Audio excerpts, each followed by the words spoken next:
Let's take a look at advanced filtering options. So if we go into the Other tab in the Modify Report window, you can see this brings up additional filtering options. And these can be used in conjunction with all the filter options on the Filter tab. So telephone numbers moved to. You'd want to include this option if you wanted to return call data in a report where calls have been moved to a specific external number. And similar, moving down, the devices moved from allows you to filter on calls that have moved from a specific device or multiple devices. And the same principle goes for the ACD agent. You can return call data where calls have come from a specific ACD agent. Now we get on to being able to filter by call segment. To best demonstrate this, I'm going to bring up a historic call list. And we can see that a single call can comprise of many segments, each segment of a call representing a different step in that particular call's lifetime. So a call may consist of any number of segments, a new segment being recorded every time something happens to that call, such as it gets transferred or overflowed from a group or moved from an auto attendant.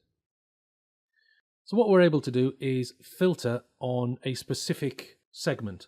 So for example, you may only want to return call data on the very first segment or the very last segment. So for example, if I wanted to know how many people hung up whilst in my auto attendant, what I could do is build a calls by day report, filter it on that specific auto attendant, and I just wanted to count the calls where the last segment happened in the auto attendant. That being where somebody has hung up whilst in the auto attendant.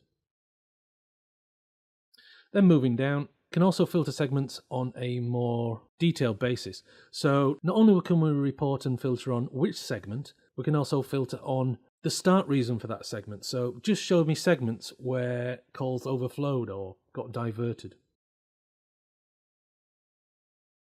So this filter option allows you to look at why a particular segment ended, as opposed to why it started. Then moving down, we can start filtering reports and call records on durations. So for example, show me all the calls that rang for longer than 20 seconds or less than 20 seconds. And again, you can use any of these filter options in conjunction with any other filter options to build a really detailed report. The first duration filtering we have is ring time distribution, and that is the aggregated time that call rang throughout its duration. And we can also report the same on a per segment basis. So in this report, show me the segments that rang longer than 30 seconds. So using these filters, you're able to build up a picture of how calls progress through the system. And the same goes for call talk time. You can return call records where the talk time has exceeded or not met a certain threshold. And finally, you can also filter on call held times. So for example, you could generate a report to say, show me all the calls where customers were put on hold for longer than 2.5 minutes. And again, because you can apply these filters to any report, that can be on a per agent, per extension, per day basis, per number, pretty much whatever you want. And as always, if you want more information at what you're looking at, if you press F1, this will bring you the context-related help section.